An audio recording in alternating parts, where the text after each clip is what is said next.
What up, everybody? It's the Well-Spoken Token, and you're listening to the Well-Spoken Token podcast. Here on the show, we talk about everything on the black nerd spectrum, like anime, comics, movies, and trading card games, all through the lens of a backwoods black boy from East Texas. I'm a 28-year-old college dropout with a lot of life experience, and hopefully you get some sort of enjoyment from my perspective.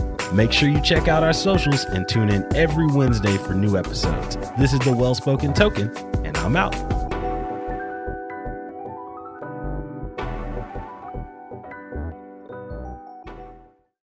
And welcome back to another episode of the Well-Spoken Token podcast. I'm your host, the Well-Spoken Tokens, and ladies and gentlemen, I have with me today a motherfucker that needs no introduction, but goddamn it, I'ma introduce him any motherfucking way. He ain't scared of you motherfuckers. He's my goddamn God-given best friend. My brother is back in town, y'all. Everybody clap it up. I'm gonna clap it up on the side here for motherfucking Virgil himself. What's happening, bruh? How you feeling? Yo, what's up, bro? What's going on?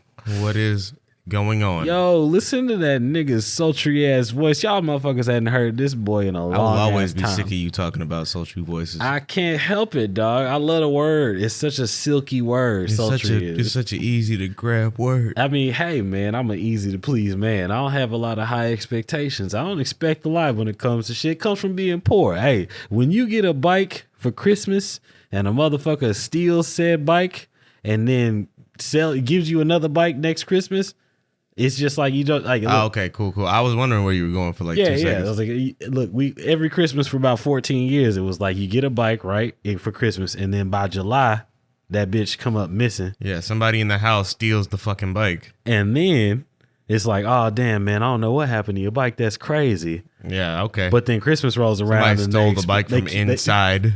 Right, the bike has been inside our locked house. The bike is an inside job bike. It's the fucking Italian job, but with bikes. It's bikes. Fine. You don't even really have to plot on it too long. Hold on, do you guys remember that Joseph Gordon-Levitt bike movie?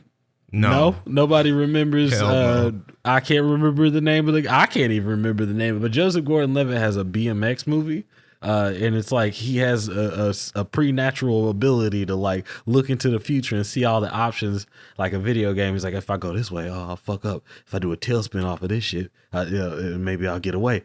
It's some weird parkour bike shit. It was like, oh shit, why do I suddenly remember this? It's called Premium Rush. Yes, Premium fucking Rush. And it was Joseph Gordon-Levitt, and I remember some fine these ads. Hispanic chick, like. But I know exactly why I don't remember this fucking movie. It came out in 2012. I've completely replaced fucking 2012. It was a rough year. Yeah, I graduated that year. Yeah. You graduated high school, not college. Immediately to the military. Yeah, a dummy. Hey, what'd you say earlier? Live some life first. Yeah, live some life first. Don't be dumb. Don't be like me. Don't think in a vacuum. Don't just jump right into the first thing that somebody. Hey, look, if they promise you security, don't just jump right on it, man. Yeah, right. I mean, don't get me wrong. Hey, women keep jumping on security. I mean, I'm not going to be like Toxic King. Yeah, this is not the direction you want. I think you've been going such a great direction with the podcast the past couple episodes. It's been so nice. That I would hate to see you regress into toxicity. It's gin. I'm drinking today, guys. I've got a little cuppy cup, so I'm feeling good.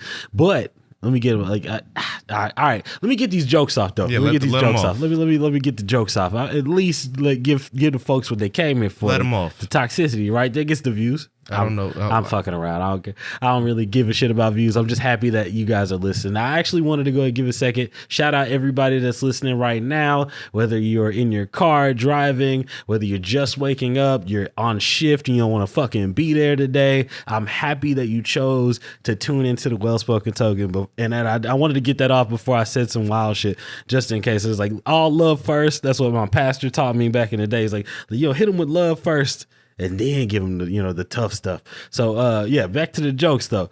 Cut them off. Fuck me sideways. I was just about to give them off, and now it's perfectly fine. It's perfectly fine. I thought it was cool. That you went on that little fucking diatribe for a couple minutes. Especially the part, there's a lot of people that listen to this shit like at work or on the drive home or on the drive to work. You know what I mean? So it's like, people rely on this shit to kind of get them started in the day, you know, and that's kind of dope because I never really, well, I mean, not the truth because that's how I listen to podcasts, but I think it's really dope that people will like, oh yeah, let me check to see if that well-spoken token drop. And I've made it my New Year's resolution to not get on your ass about dumb shit. I'm so happy about that. That's fantastic. But you gotta remember to post these fucking episodes Wednesday mornings. You got to. Yeah, guys, I have to be honest with you. When it comes to the pod situation, I'm being straightforward. You know, this season 3, I told you I was doing bigger and better, and I've tried to deliver. But there's one thing that I have been slacking on. Right, it's like that I should definitely. I'll drop pods. Pods come out on Wednesdays, right? Everybody knows pods supposed to come out on Wednesdays, right? And I'm like, that's a pretty wide open deadline. That's a pretty big gap. Wednesday's 24 hours. Like Wednesday's 24 hours. And if I get it in at least by 3 p.m., it should be fine. Right. But people are already done with the work day and people have already been done with school. People at home chilling. Like, I'm not trying to listen to a podcast. I want to watch YouTube and unwind. Fuck a podcast. I'll just check it tomorrow. Yeah, you know. And then they don't check it tomorrow and then you end up with 15 views like the last episode. Yeah. But once again, this is my New Year's resolution to not talk about this type of shit. He's back, guys. He's back. He's reining me in. It's fantastic. It's fantastic. But no, really though, I have been like, basically I get to Mondays and I'm like, all right, I should definitely have had recorded the podcast on Sunday. But then I'm like, I can make it. And I get to Tuesday and I'm like, damn, I need to record the podcast. And I do what I've always relied on is that fucking that final pressure. That last minute panic. That adrenaline anxiety attack that I have right as I'm like, I'm going to fail them. I'm going to fail my listeners, my family. I'm going to fail them. And then I ran it in and I'm like, all right, cool. Gather yourself, nigga. What did you like this week? And I just kind of give it to y'all. And honestly, I've been kind of proud of the pods, but I could be even more proud of the pods. So, I mean, we're only going to keep this fucking open and like rag on. Like you made your New Year's resolution not to rag on me. So that's cool. I'm going to give you 10 minutes of solid like, hey, look, you know, guys, I'm going to do better. I'm going to give you better. I'll start expecting the pods at least by noon. Who? That way you can go Something to lunch. about the way you answered that really pissed me off. But I'm going to be quiet. You can go to lunch and listen. Something about the way you answered that kind of pissed me off, but it's all right. It's all right. Because nobody wants to listen to this shit on their lunch break. It's like, all right, let me put the headphones in, get the little rake or whatever the fuck I'm doing, and I'm going to just whatever. Even me, I'll be at work and I'm like, all right, well, I'm going to just put the headphone in. I done already downloaded the episode. Just leave me the fuck alone. And then there's like, oh, no episode. But he said on Wednesday. He said he was going to put it out. He told me. Whatever. I believe you go do better, so I ain't go beat you up. Oh, no. I'm actually very excited. Like I said, my brother's back in town, yo, so we've been doing family shit today. And he was like, yo, we should do the pod. And I was like, you know what? Damn Skippy. So here we are, guys. I'm so, again, happy to be here with each and every one of you today. Not gonna hold you super long, or maybe I'll hold you for a long time. Again, I operate. It's my show. I do this. I'm the selector. I just learned recently that that's what Jamaicans call DJs. Yeah, that's a term for DJs. Yeah, I was like, oh, that's what they mean by selector. I was like, the button, the knob. What do you selector? Selector. You know, the record selector. You know, the birthplace of hip hop. But anyway, no, I had to get these jokes off. Speaking of fucking jokes, what jokes? Yeah, the selector. That was the selector joke was hilarious. Like, I just learned what the selector was. No, mid. All right. Well, hey, look, get the mid off the streets. Thank you, Tizo Touchdown, for making sure that we're all inhaling excellent cannabis and no longer fucking dealing with mid-grade cannabis at high-grade prices. But no, I was actually going to say, speaking of jokes, Dave Chappelle put out a new special. Have you had a chance to check it out? Oh, you coming out the gate? Oh, out the gate. Like, oh, you coming out the gate? That's my segue. I did. Wow, this is going to be great for SEO. Yeah, I checked it out. Yeah. So, all right. We all know, or excuse me, we might not all know, Dave Chappelle is actually on one side of the internet, he's incredibly in hot water as far as this new special goes. On the other side of the internet, everybody is ready to just give this nigga the high praise. They're like, oh my God, here's the closing. I don't know why all my favorite artists are just like, oh, by the way, I'm taking a hiatus. Like Kendrick is coming back, but he took like a long ass hiatus. J. Cole's about to take a hiatus and shit. I bet Drake's gonna give us a long ass time before we get another album. I doubt it. You think Drake's just gonna, follow the trend? Because last time we got like Scary Hours and shit. And then, yeah, but those I don't put those in the same category as like full-fledged products. 2-packs and shit. Yeah, they're like, mini EPs. Drake can't afford, well, he can afford to do whatever he wants, but he can't like afford to fade out of relevancy. Okay, but yeah, that's interesting to say because like I guess that's with musicians, you have that issue. But with comedians, right? No, I mean you just gotta look at your fan base. Like Kendrick fans, we're like battered women. We'll just wait. Coming back. We'll just be like, oh, you know what? It's fine. He'll drop what he wants to. Keep hitting me with this 32 bar piece. Drake man. is the Russell Westbrook. Is it Westbrook? Russell Wilson. Wilson. Yeah, right. Sierra's husband. The trademark simp of the simps. Like Yeah. Right. Drake is the Russell Wilson of music production. It's like, let me make sure I put it out consistently. I don't want to lose my fans. I want to make sure they feel cared for. Guys, he's Canadian, man. It's in his blood. He can't help it but be nice. But I don't know. But anyway, I'm gonna let you finish that before we talk shit about Canadians. Oh yeah. Excuse me. Canada. I don't. As I can tell, from what I can tell, we don't have a listenership in Canada, so we could pretty much. Yeah, actually, have not said Canada. Get your shit together, y'all got free healthcare. There's plenty of time to deal with your Canadians, ears. man, and your secret underbelly of anti-American, anti-US fucking whatever. Why do you guys still have a prime minister? That's weird, yo. Nah, a lot of that shit is just based off hating us. Wait, no, I'm so serious. You got to check this out. I got a link. The incredible niceties of Canadians is based on hating us. A lot of it, yeah. That's wild. A lot of it. Nice out of spite. That's beautiful. I'll send you a link eventually, but not right now. Oh, a link in the bio. That's what's up. Ain't no bio. Anyway. But nah, Dave Chappelle, right? He's got this incredible divide when it comes to the internet currently, right? Because his new special, The Closer, which I don't think this is his last special ever. I think he's even talked about that it's not his last special ever.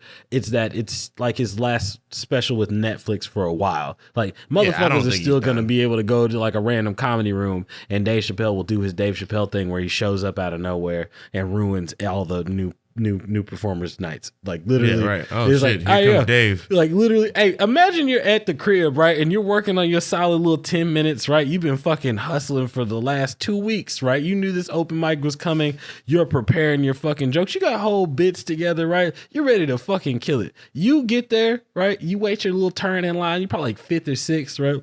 And then right after the third person, imagine that Dave Chappelle just shows up and is like, I'm going to do 6 hours. I want to do 6 hours. I'm going to take your time. No fucking intelligent comedy club fucking owner is going to turn away Dave Chappelle for 6 hours, right? Nobody's going to say, hey, I'm sorry, Dave. You got to let that rookie guy get his shot. Hey, you need to let Gazongo, the fucking comedian, get his little 5 minutes. No, fuck Gazongo. Fuck Gazongo. Dave Chappelle is going on right now, right? And Gazongo has wasted his 2 weeks. All of his momentum is gone. Sorry, Gazongo. You're done. This is the day Gazongo's like, you know what? I'm going to go ahead and just get on. Yep. Get on at the call center. Hang up the hat. Hang up the funny nose. Gazongo meets some chicken in the third row. That bit about the bikes ain't gonna hit. It's fine. It don't matter. It don't matter. Sometimes it's Dave. It's Dave Chappelle. But that's like if you like getting ready to fuck a broad that you've been trying to smash for so long, and then fucking Brian Pumper shows up and is like, yeah, I think I'm fucking. Damn it, Brian Pumper. Your shoulders are so wide. Why would she say no to Brian? Please don't do the Brian Pumper dance. He does this professionally. All right, Brian, you got it. If you guys haven't ever, look up Brian Pumper dance. Like, don't do it at work because I just feel like Google search is going to not give you. Don't do it on the work computer. Do it on your phone. Yeah, please. Like, just hey, when you just look down. Or whatever you on break. Hey, yeah, for real. If you're in between cars or if you're in between calls and you got access to a phone, just go ahead and just search Brian Pumper dance. Just take a look at it. You might be disappointed. And I might even throw a poll on this episode and see how many people thought that the dance was fire and is going to add it to their repertoire, or if he looked like he was having a fucking seizure. Brian Pumper ain't doing too hot. No, absolutely not. He's actually got a really bad reputation in the porn industry, but that's the talk for another time. We got to get to porn every episode. Ye said it. But anyway, I didn't say the P word once, and now here we are. But back to Dave Chappelle, he's in hot water because I hate that term, by the way. Hey, that guy's in hot water. That guy's in hot water. Hey, look, when I get off work, I want to jump in some hot water. Like if I'm fucking upset, I need to relax. Hot water. Why do we give hot water why we got a negative connotation, man? Fuck with hot water. He in a bath. It doesn't sound nearly as bad. It doesn't sound too bad. Like, hey, if you told me that Bill Cosby was in some hot water, I was like, was there a bitch and some sponges? Like, what's yeah, right. Overrated. Hey, look, don't put no sponge on me, bitch. I gotta get to Bill Cosby after fucking Dave Chappelle because right. speaking of somebody that's disrespecting women. Yeah, right. Or hot water. But go ahead, talk about Dave. Hey, so Dave, right? This special, the closer, and actually in a pattern, right? Because if you guys don't know, Netflix and Dave Chappelle had signed a contract for about 3 specials, and I guess he could continuously re-up because this is the 4th special he's done with them, the closer. And this little deal set for like 40 mil a show. It's a lucrative ass deal. I don't know the figures. Nigga, who knows? I can't count Dave's money. I'm not in Dave's pockets, but what I'm saying is he's making upwards of double-digit millions. Because I don't know how the figures thing work. When people say I got a 6-figure income, I was like 100,000. Yeah, upwards of 100,000 per year. Yeah, I get confused. Guys, forgive me. I'm fucking 11 years removed from school. It's just how it is. I fucking forget math. But this motherfucker is making mad money on each of these specials, right? But it seems like, and as Dave Chappelle should, right? He evolves with the times. He talks about what's current. Each special has had a little bit to do with the LGBTQ community. And this one in particular went kind of heavy, as some people feel like too heavy at the trans. And so personally, like, I mean, mind you, I've got trans individuals in my life. I've met trans. I've had sex with a trans person. Like, wow, is this the episode you want to? I mean, not to out that person. I was just like, expound before they start talking shit. It was like, hey, well, it doesn't matter what this trans person particularly started out of, what they transitioned sexuality into. Is a spectrum, but it's a spectrum. I mean, they were a woman. Stop judging me. Like, I'm not doing it anymore. Not to say that's a bad thing. Hey, you good looks. Yeah, you was about to drop a name like a weirdo. Maybe we just cut that. maybe we just leave that out of there. You might not. It could be funny. You might be an ally for real now. Yeah. Either way, I don't discriminate if you have a vagina. I like, right? My preference is vagina. Whatever form. Not beyond pussy, not impossible pussy. Just, Now that's fucking funny. And I personally had a great time through the Dave Chappelle special, right? But I had to give space, right, to hear out the other side, because the trans community felt that this special went too far. And not just the trans community, there were actually a lot of individuals that consider themselves, I guess, trans allies that would say that a lot of this went too far. The showrunner for Dear White People, who is probably one of the most... Is that still Justin Simien? Well, he's one of the co-showrunner. I know he's She okay. is... Justin Simien isn't trans. He's just gay. But there's a white trans female. Get the fuck out of here. Yeah. My bad. I don't want to be that guy. It's okay. It's a sensitive topic. We're not trying to exhibit any transphobia, but we are willing to talk about any transphobia. Hit up the Well-Spoken Token Gmail. You also have to remember, I'm coming off of not incarceration, but almost incarceration. You've been stuck in a big metal box in the ocean for like 9 months. My what's the word I'm looking for? Barometer. Not my barometer, but more so like my political correctness, and I hate that term with a passion, but fucking my quote political correctness is kind of like on the fritz. So I understand. It's like when you put yourself, when you end up in a situation. God damn, this is gonna sound really like broy. This is gonna sound really fratty. But go ahead, when you're surrounded by individuals, right, and everybody is kind of like God, it's that fucking fraternity thing that we fall back on. I guess that you mean tribalism, or you mean tribalism? Actual? Yeah, I mean that is fraternity. Like I feel like tribalism is that when you get around a group of individuals, the majority, right, is going to set the tone. And it's usually, for how you got to live. Yeah, and it's usually cis white. Yeah, because they've been setting the tone for years. And so the tone of the ship, I could completely understand. Yeah, and also I feel like the tone of the black like male community is always going to be anti-trans. Anti fucking gay, like anti LGBTQ in general, except for lesbians. We love lesbians. Anti-sex spectrum. And even then, black men hate lesbians. They like studs. They hate lesbians.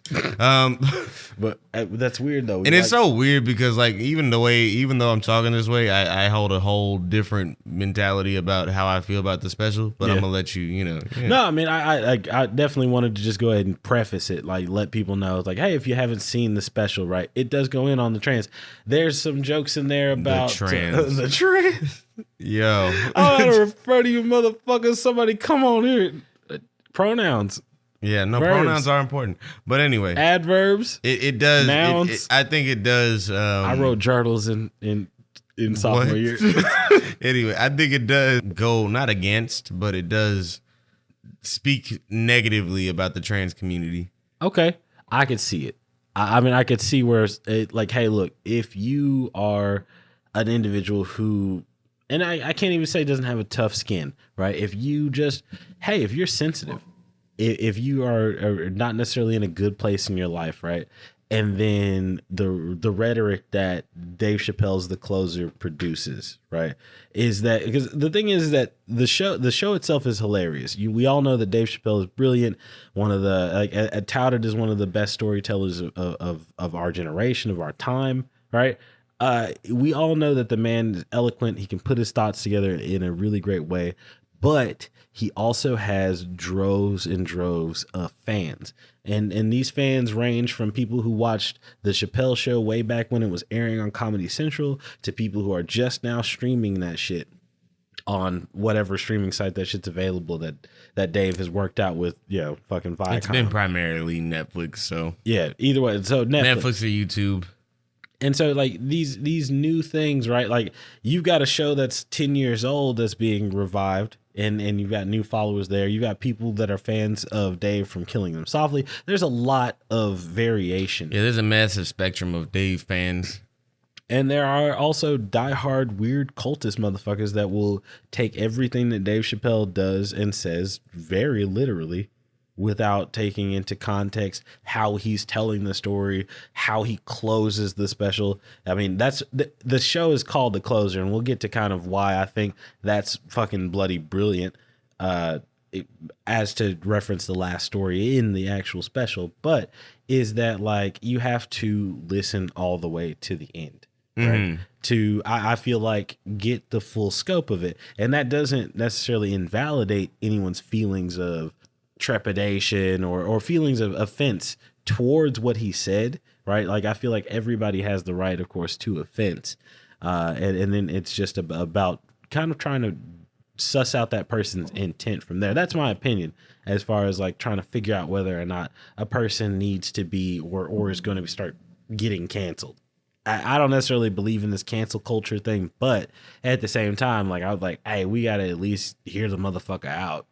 Right. Yeah, before we just straight up say, hey, we're being too sensitive, right? Yeah, like, I mean, like, we all know that the piece of shit from Stanford, what the fuck is his name? White boy. I don't even fuck if I know. Yeah, I don't want to give that nigga no promo. Exactly, fuck him. But the white boy swimmer dude that did all that nasty, horrible shit, right?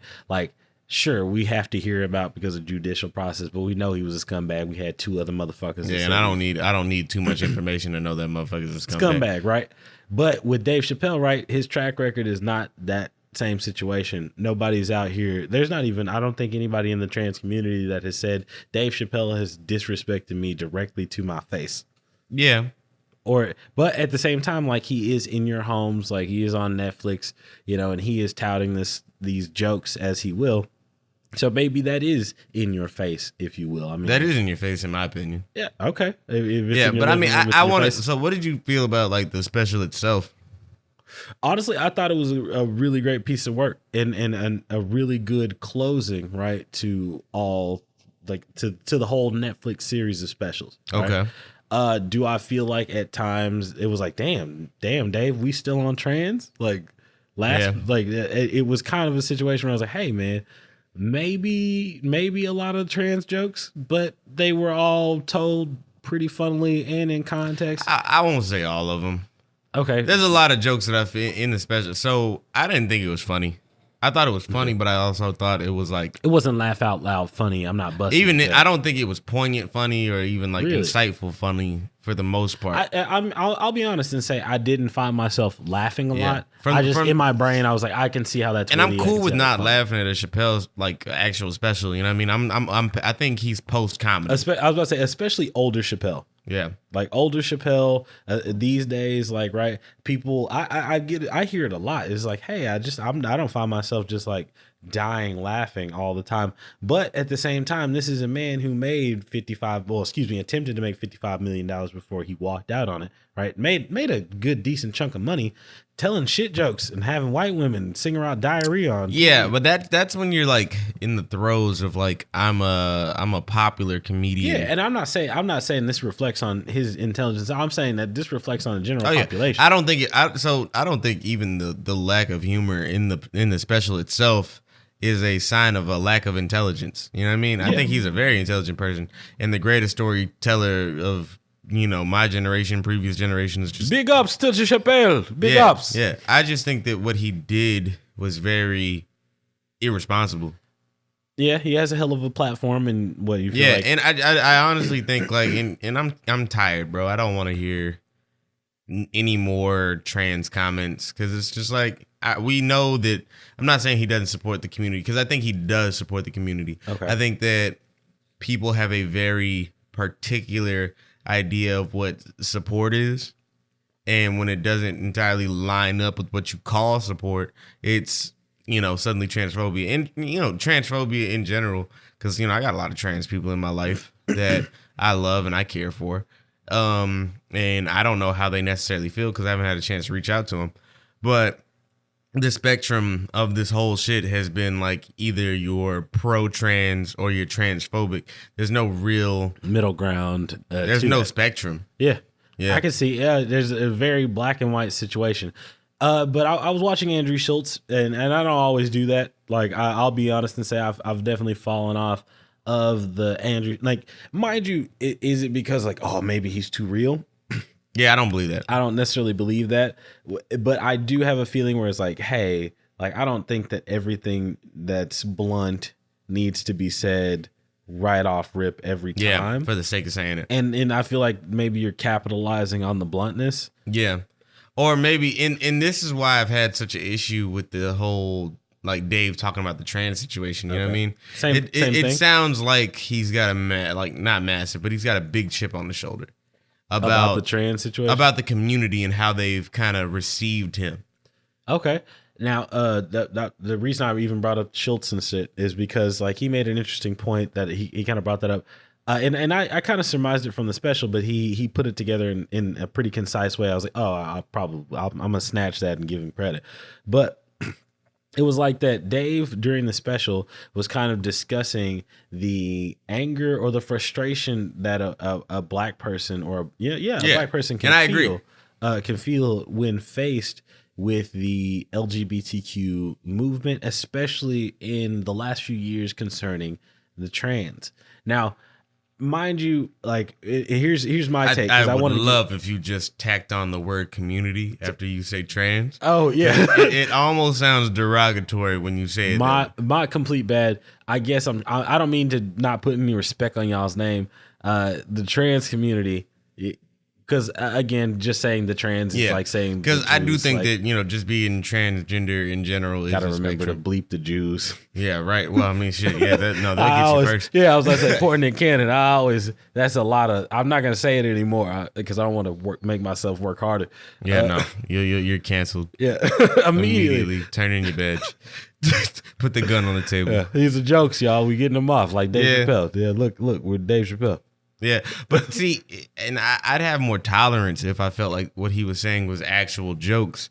But more so, it seemed like you had a lot of gripes about the community itself And it's like, I understand where you're coming from, but it's very, very, very hard to translate that gripe or that issue into a comedy special without sounding bitter. Yeah, and to kind of break it down, because we kind of continued talking about the point before, like kind of laying it all out. But Schultz was basically like the anger and frustration of the black community at the LGBTQ AIA. Yeah, which once again isn't shared by everybody. Yeah, exactly. I was gonna say it's a whatever you identify as, everybody's people. People love is love, all that shit. But the fact that we have poured so much into, and especially the left side has poured so much into making sure that they are accommodated, right? That they have things that they have the same rights as everyone else. As they should. As they absolutely should. And I don't think that anybody shouldn't advocate for that unless that's just against whatever you did, because you have the right to feel whatever you did, but you definitely should read a book or something, like educate yourself, or just fucking not be an asshole. Like, just don't be a dickhead. Yeah, just, hey, look, let a motherfucker live. It's not directly affecting you. Yeah, whatever the fuck people do is not your business. But when it comes to the black community, right, is that like we've been fighting the same war since we got here. Yeah, like, and that there's still so much disparity, like between what we consider equal, right, or what we consider like normal American rights, and what not necessarily I say fuck it, the majority of us experience when it comes to our lives. Now, I really hope, I pray to God every day that my kids, right, can grow up in a world that's free of this kind of thing, right? But I'm extremely doubtful because of the fact that I've had to live this. Of course, I'm going to instill these values and thoughts into my children, right? Yeah. But the sheer work, he was mentioning the fact that in Akash of fucking Flagrant 2. As well, it was saying it's like that he wasn't necessarily complaining about the LGBTQ community, right, or the trans community, so much as he was complaining about white people because of the privilege that a lot of people experience, right? Like, of course, people break up trans community rallies or LGBTQ community rallies. Like that stuff happens, right? But at the same time, there is a degree of privilege in that, like, people don't always, there's not always a horror story, right, that comes out of that, or an extreme tragedy. Now, personal tragedy or personal horror, like, you might not have had a lot of life experience, and someone yelling in your face is traumatic, right? And I'm not here to invalidate your trauma, but some people have experienced like things that are tragedies, right? Some people have experienced true horror in out here trying to fight for the rights that we have today, and also to secure more rights for ourselves. So when you have what seems like an entire section of the world, like the left, if you will, right, or even the right, as much like fucking press and time that they give to the situation. Yeah. The and I don't like saying this term, the media, or the general media. Yeah, the medias, the fucking media, man. I totally understand what you're saying, and I totally get it. As far as the Chappelle sketch, not the sketch, but like as far as the Chappelle special goes, I didn't necessarily think it was the funniest thing. I didn't really think there was a whole lot of jokes, but I did think that there was a lot of excellent storytelling in there. And I think that a lot of the point got muddied. It's almost like when Kanye talks. Absolutely. I mean? A lot of the point just gets real muddy to the point where it's very hard for me to explain to somebody what you mean by what you're saying. But the difference there is that Dave Chappelle has an incredible amount of charisma. Yeah. And has... and that's what worries me. A professional career in comedy. Yeah. That allows him to kind of rally from these kind of strange opinions. Yeah, but not strange opinions, here's what worries like me, though. These direct opinions. Because some of the things that he was saying are so inflammatory by nature that if you are a impressionable, stupid motherfucker who like hears everything he's saying and doesn't take it with a grain of salt and injecting your own personal opinion on it, you might hear it and be all like, yeah, this is my cue to say fuck the trans people and fuck the trans community because I've been that's feeling what Dave Chappelle said, and he's a big guy. And and I love the Chappelle show. Rick James, fuck your couch. And it's like, bro, I don't think that's what he's saying, because I don't believe that Dave is transphobic. I'm talking about like the I know what you mean. I'm talking about them. Continue your point. You know what I mean? Absolutely, yeah.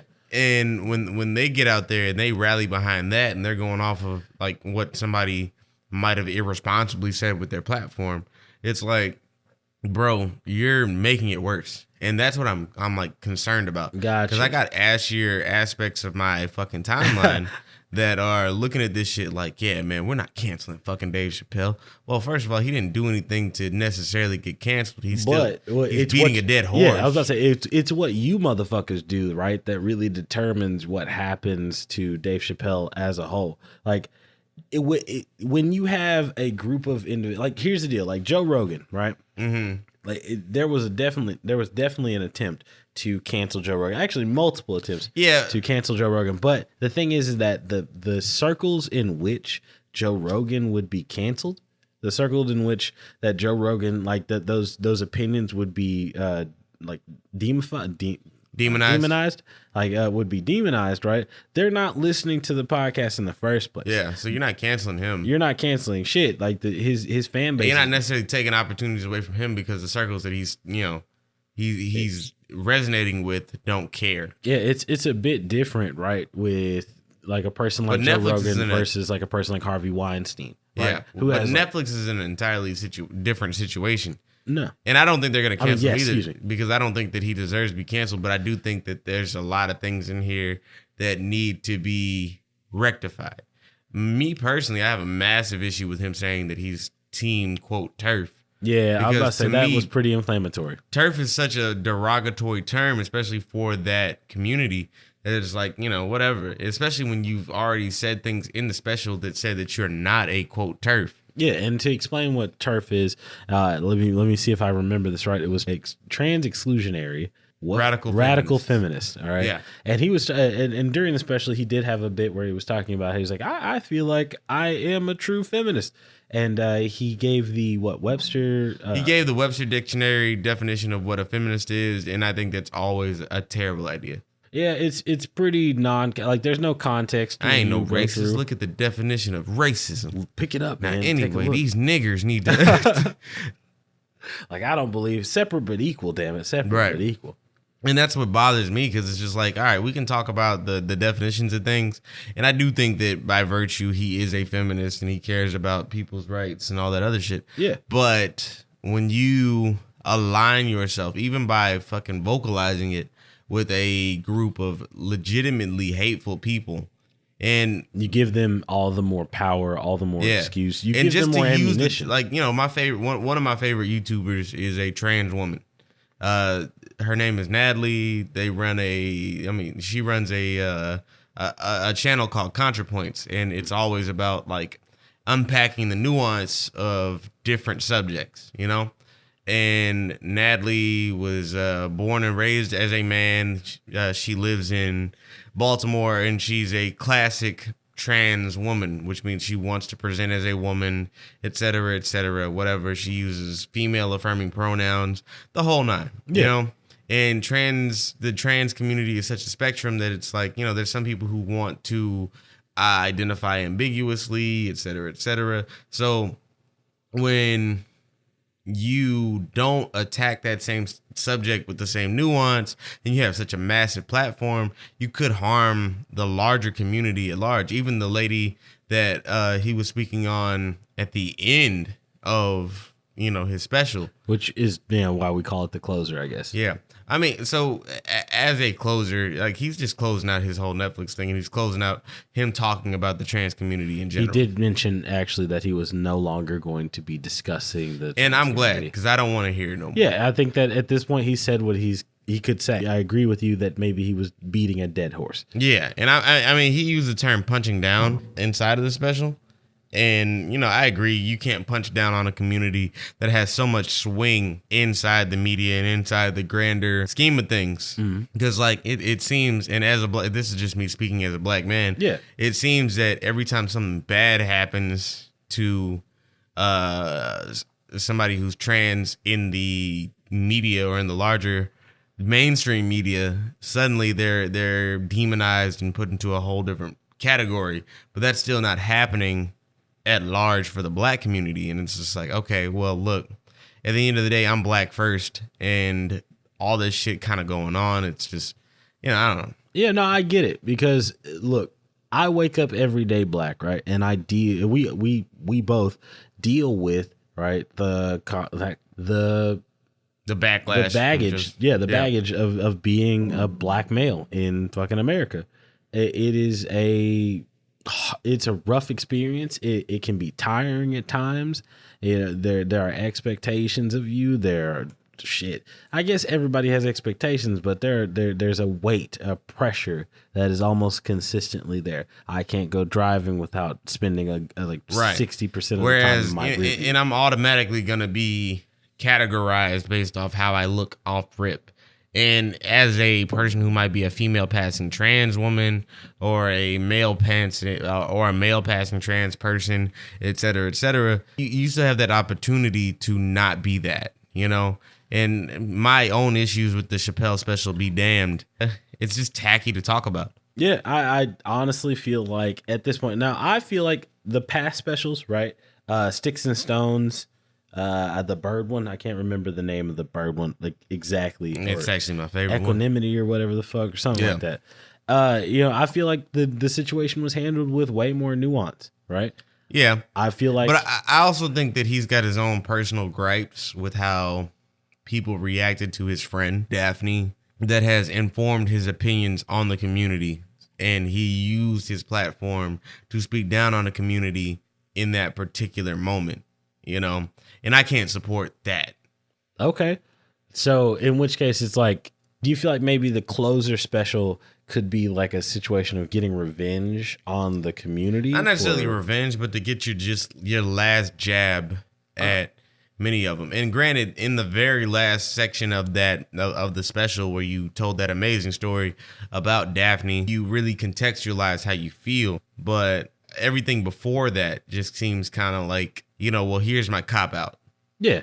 Here's my, like, I'm going to joke my way out of this type situation. Yeah. And I mean, I've been there. Chappelle, he's a fucking master storyteller, so I'm not going to. Like, if I can joke my way out of some, like, really sus, horrible shit that I've said in the past, because I have been an edgelord in my time. Me too. I definitely have decided, I would love to prey on the morbid. Not revenge, right? But an opportunity to jab. And I think, now, the punching down thing, right? I did want to go ahead and get into that, right? When you say punching down, I understand that that's a full, like, negative connotation, almost as if that the person or the community is lower than you, right? Yeah. And I don't think he believes that. I don't think he believes that the community is lower than him. I think that he views the community as on par, if not greater than. And it's just like, wow, constantly advocating or constantly, what's the word? Giving unto this community is taking the opportunity to speak on other greater issues away. Gotcha. It's not greater, but other issues that are greater. This is robbing attention from issues that he believes could be addressed right then. Right. It's like, hey, these white people are going to have their time, and they're going to be fine at the overall, because at the end of the day, a trans white woman or a trans white male is going to be able to get a loan at a bank, typically. Typically, yeah, because there's no real reason to say no. Yeah, exactly. It's like, Whereas there's there's literal cultural systematic issues in the black community that prevent certain things. Which in 10 years, when I'm still podcasting or whatever, right, I do want to discuss the fact that, like, there's an LGBTQ culture, right? There is. And that in itself, it's already been shown as a minority, right? And we've acknowledged that as a minority. They're not a race, right? But they are a preferred gender. Mm-hmm. Or excuse me, like a preferred identity. A preferred identity. I guess that's a better way to put it, right? But the same civil, like, issues that we've had, right, with race, right, we're now having with identities. And True. So then do we attack, right? Do we start trying to attack colorism in the black community? Yeah, I mean, I don't think that'll ever happen because it's such a inwardly black issue, and I think that that's one of the things that have become such a weird topic of conversation, because a lot of the things that happen inside of, like, you know, cultural communities, you know, Latin communities, black communities, et cetera, you know, things where it's just like, you know, I wake up and I have to be this regardless. You know, are you fucking with these cats? They're fucking with the mics, but it's okay. Anyway, don't even worry about it. Oh, no, you're going to worry about it. Oh, no, I was just trying to find which one was. Yeah. It's Mugen and the gray one. Okay. But anyway, yeah, like, you know, it's completely ignoring, not completely, but it's ignoring some of the issues that still require attention, vice issues that are purely social in nature. I get that. And like with the identity situation, that's a very social issue. That's a social crisis, right? Whereas a civil issue or civil crisis would be, again, colorism and colorism. Yeah. And black people. But then again, like, you can't make a white person care about colorism. Also, but I don't want to hear a conversation. No, that's a whole. I get mad when white people say the word light skin. But they participate, right, in the colorism situation, right? It is a thing, right? Because we've had people that in the past could pass as in the past could pass as white, right? Which is a major thing. Yeah, they have been preferred over a lot of other individuals that are darker in skin tone. And then at the same time, we still have that situation in jobs where darker skinned women are less likely to get hired than lighter skinned women, and vice versa, and with males. More so males, yeah. It's almost as if, like, if you're considered darker, you're considered more aggressive, less agreeable, that type of situation. Very true. I'm eager to see how it plays out for the next couple of years. Yeah, in 10 years, I definitely want to see where we're at when it comes to the trans community, not necessarily versus the black community, but as how the trans community has evolved and has progressed in comparison, right, to the black community and the rights that we've gotten out there. Right. I mean, once again, they're going to give everybody but the niggas some shit before they give the niggas some shit.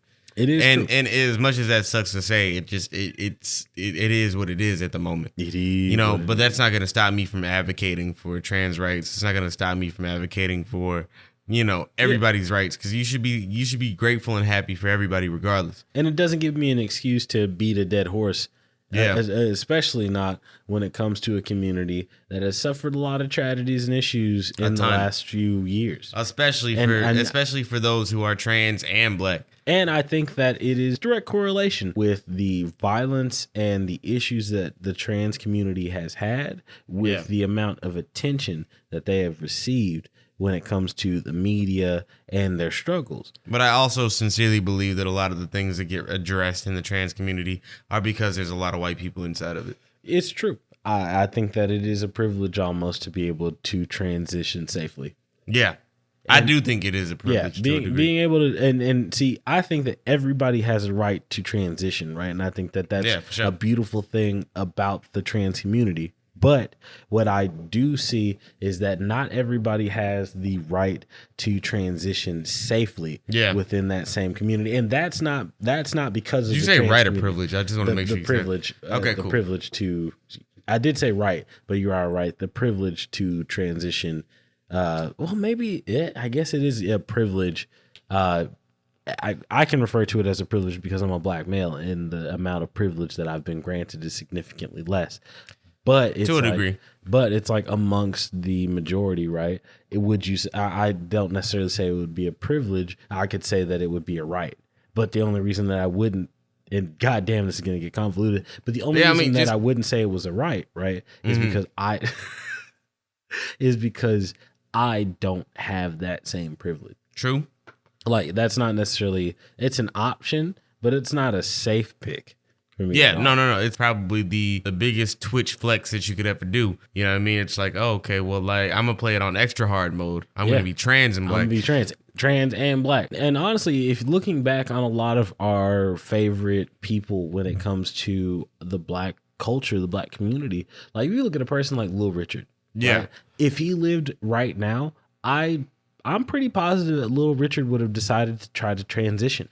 I don't know what you're basing that on, but okay. I'm saying that Little Richard was a pioneer when it comes to androgyny. Mm-hmm. I'm saying that Little Richard was definitely the as far as his biopic goes, and if you say that, believes he was the victim of abuse. Okay. And that he was an individual that had a lot of, not necessarily confusion, but a lot of confusion when it came to who he was as a person. This is the same man that pioneered wearing lipstick, and maybe it was a shock and awe factor, right? But Little Richard exhibited a lot of things that could be said that possibly gay. Who knows? Richard Pryor, right? Maybe he wouldn't have transitioned, right? But he could have come out as gay. He could have. But I mean, well, I don't think socially he could have. Yeah, these are not, mind you, privileges that these men were afforded, right? During that time frame. And living now in the way that we do, you have opportunities in which, like, it's more socially acceptable, or not even necessarily socially acceptable, but maybe in your family, where you can let someone know, hey, I don't feel comfortable in the skin that I'm in. Right. And that I feel like that my brain is telling me. But to even tell your family, like, I don't feel comfortable in the skin that I'm in, is a privilege. To feel like you can be safe enough to do that. Absolutely. Absolutely. And I think that deals with transitioning safely. Right? Yeah. And mind you, I wish any individual, right, that has this feeling, right, that this out of place feeling, if you feel like you need to transition things to that degree, right, I completely support your decision to explore yourself and say, hey, look, I feel like I encourage it. Absolutely, because it is more safe for you as a person to transition or attempt to try these things than to repress them and allow them to it's not gonna it'll prevent a lot of bigger issues from occurring by you not acknowledging who you feel like you are. Absolutely. You know, and I don't know, I do feel like the Chappelle sketch did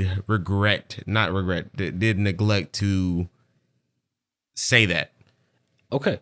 And I can feel like there was not enough representation from the other side in that, and even with the awesome closing story about Daphne, right? Yeah, I don't think that was enough necessarily to go back and say, like, of the 40 minutes of trans material, like that's an estimation, of course. I can't necessarily say it was 40 minutes. 35. It was a good chunk of the special, and I think it was a full hour long. I don't think that one story goes back and justifies all the weirdo wild shit you said. Exactly. You know.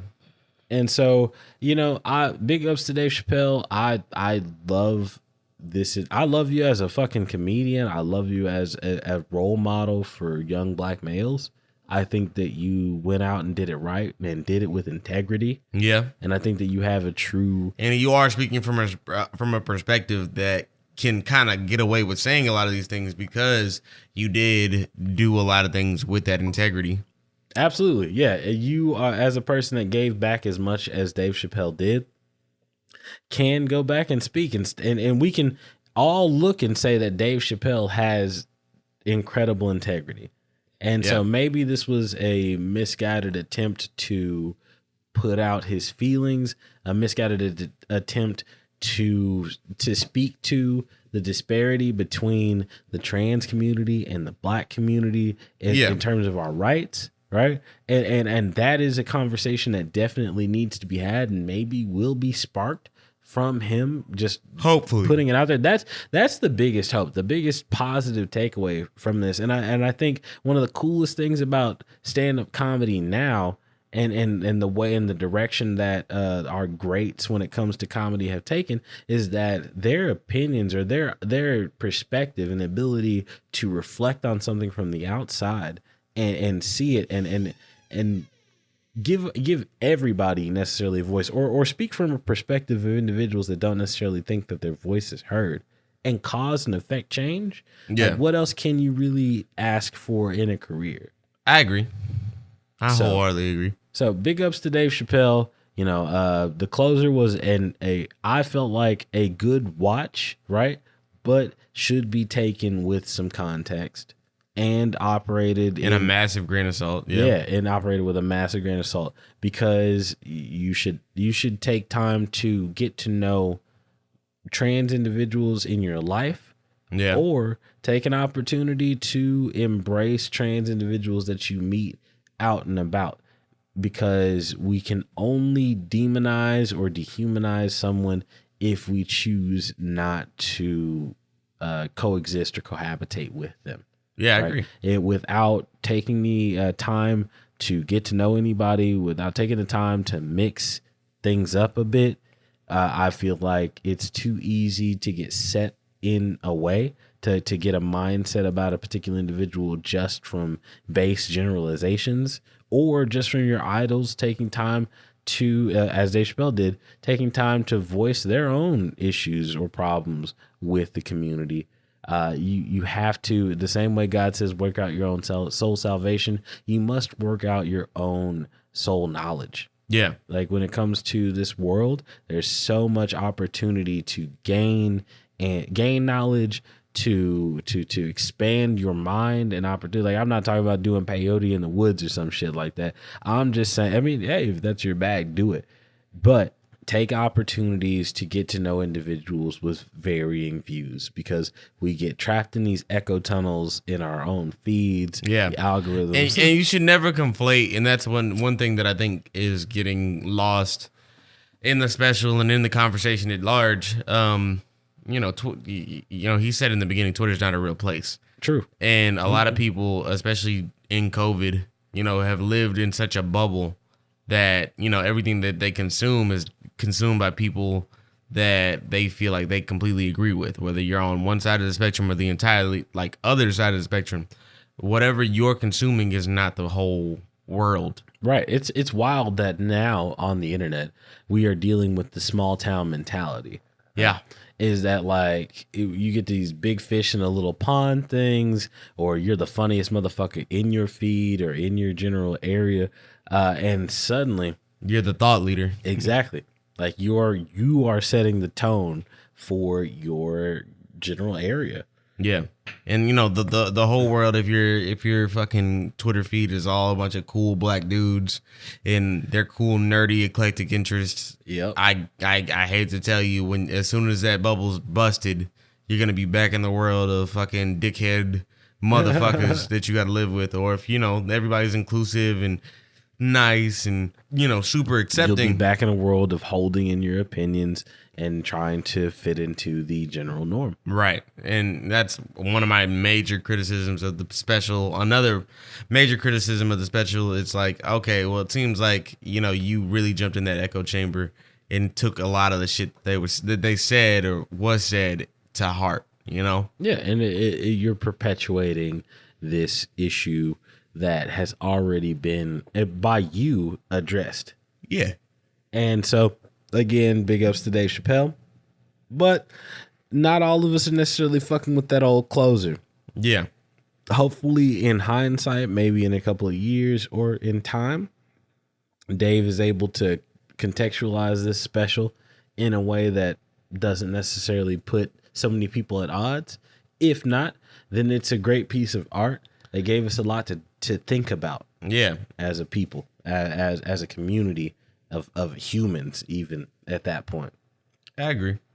Now back to nerd shit. Nerd shit. Wow. Oh yeah. Did you guys, if you guys haven't checked it out, the Game of Thrones spinoff Fire and Blood has finally got a trailer out. It debuted about a week ago. It debuted about a week ago. So if you are a GOT fan, definitely go check that out. I had a really good time. Matt Smith, if you guys know him from Doctor Who fame or Terminator fame, he is playing one of the Targaryens. And to give you like kind of a base synopsis of what the spinoff is that it is set in the time of the Targaryen dynasty, and so these individuals are people that came in and conquered the world that we know of as Game of Thrones, like the Game of Thrones world, Westeros. They conquered that on the backs of winged, fire-breathing dragons. And this whole series is set way back when they're in their phases of their dynasty before the rebellion, or Rob's rebellion, if you really deep into the motherfucking knowledge, if you did the research. It's supposed to be just as raunchy, just as thrilling, turn twisting as Game of Thrones. It's got definite show running credits from Game of Thrones author George R.R. Martin. So definitely check that out if you're into it. I thought the trailer was really interesting. I think we're going to get more black people showing up because of the fact that the Targaryens are not from Westeros. They've traveled over. I hope that we're not dealing with so much slave situation, but a thing of, well, the black people weren't necessarily slaves, but the Dothraki were colored people and looked down upon. I don't know how much we're going to get into, like, Essos and in the eastern portions, but hopefully we get some black faces up in there. That was a big thing there, brother. You never got into Game of Thrones, right? And I will never. You don't think you're never gonna like check that shit out? It's 8 seasons. It's worth a shot. Yeah, I think I'm good. After being out for so long and not getting into it, I don't expect that I would get into it. Oh, I mean, I get it. Like, there's no like love generated from the prequel series or spinoff series there because you were never into the original. Right. And even like when I read the books when I was like 12, like not all of them, but I read Game of Thrones and the next book when I was like 12 and 13. And that's why I was very, Game of Thrones. Oh, I read that forever ago. I know exactly what's going on. Being a real dickhead. Yeah, real weeby asshole type shit. Right. Right. What other nerd news, motherfucker? Oh, so Demon Slayer, Rise of the Shield Hero. Oh, wow, Demon Slayer again. I love Demon Slayer. Demon Slayer, Rise of the Shield Hero is fully confirmed. We've got it out there. You can go check that shit out. So anybody that's into either one of these animes, they have debuted. Another thing. Oh, big ass news, and something that video game wise, we're going to get off of anime. Sora has been confirmed for fucking, I think he's out. He might be out. I don't know. He's definitely confirmed for Super Smash Brothers. So this Super Smash Brothers world is so fucking huge. We've got fucking Kazuya Mishima from the Tekken series. We've got Link. We've got Pikachu. Classics like those, Ganon from fucking Breath of the Wild. Who they add from Guilty Gear? Fucking Ken. Not a ton of I don't. There's so many goddamn people. I don't know how Nintendo is affording this licensing situation. Did they fucking license Sephiroth from Square Enix or fucking Kingdom Hearts? Because I guess is Kingdom Hearts a Square Enix property or a Disney property? Do you know? Disney probably at this point. So Square Enix has to be. Square Enix has to be a Disney property, which means that Sephiroth is owned by the mouse. Probably. That's fucking wild. Yo, the Naginata, not Naginata, but what the fuck is the name? The Nodachi wielding silver haired angel, the one winged angel himself, is owned by the fucking mouse. It's crazy how it all works out. It's beautiful. It's beautiful. Yeah, no, I don't know if I'm excited to see that. I'm not a Smash nigga.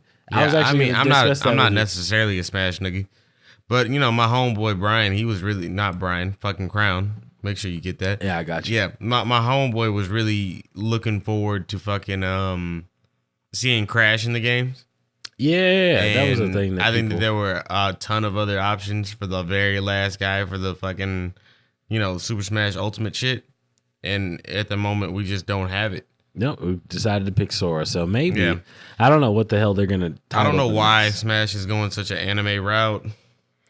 It's just because, I think that the community, Nintendo is a Japanese community, right? Anime is a Japanese medium, and so I see how it's an easy connection to make, right? Square Enix being a Japanese company, apparently Disney just loves Japan. They're really about going in there and getting Japan together, right?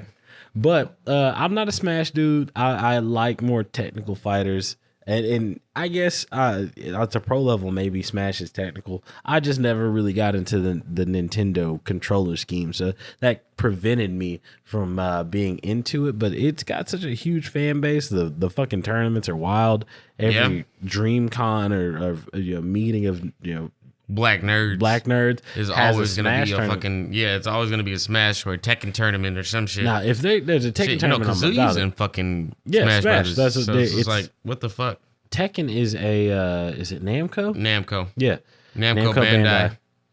Yeah, Namco Bandai. So damn, I don't think the mouse owns it, but I think Nintendo had the ability to reach out, especially with the Street Fighter merger. Not the Street Fighter merger, but the Street Fighter opportunities, because I think there's a Street Fighter character in there as well. Yeah, Capcom. Yeah. So I don't know. Probably never gonna be a Smash dude. I'm a casual fighter player at best. Even though I'm a huge advocate for fighting games, I hope that we continue to get more and more of them. Right. Like I hope that genre never dies, because it was always a huge party aspect for the fam when I was younger. Yeah. Just having a PlayStation in the house or a console in the home and having a fighting game on hand. It was a time frame where we could do just what we were playing dominoes, right? Or playing spades. But kicking each other's ass on a video game. And something I was good at the time, because I was not good at dominoes when I was younger, but I could definitely like spam the circle button. Yeah, right. I can button mash my way into fucking affection from here. And people were going to cheer me on and shit like that. I've always enjoyed that aspect of fighting games. So I hope that genre never dies. Guys, I think that's about it. Really all we have for the pod today. I'm again so happy to have my brother here on the mic again. We might do some Zoom calls. We're still gonna do these solo episodes and things. We're gonna keep cranking those out for a while, but we'll definitely have my brother on. He's not down in Texas for too long, and hell, I'm not down in Texas for too much longer and shit. But we're gonna have this motherfucker ready and right for all of y'all. Fuck yeah. You gonna play some music for Yeah. So, of course, when we get to this point of the pod, we want to go ahead and shout out to any local artists around. So give me a moment. I'll give y'all something delicious.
Back into the action, I be trafficking the work. Go berserk, leaving bloody corpses laying in the dirt. Through the earth, under cracks, who wills? I take your life, turn the darkness into light. And I wanna sacrifice everything I love and own, just to let the 45 shivering through your bones. In the zone, let my guys spray you down like playing cards. Except they only take one shot. Or you not, best I come around my spot. Shot, this could pop, or you not, best I come around my spot. Shot, this could pop, or you not, best I come around my spot.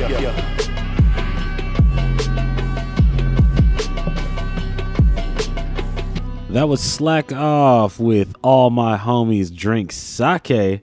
It is a dope-ass track from a dope-ass dude. He does a lot of producing. This is one of the tracks where he's actually doing a little bit of rapping, and I enjoy that shit. But you guys, if you need beats and things like that, you should reach out. Check him out on Instagram under under Slackoff. Ooh woo, that's SLACOFFUWU.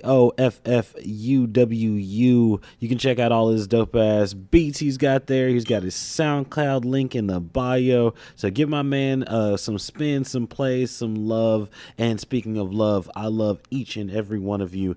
Thanks again for listening. It's the Well Spoken Token, and I'm out.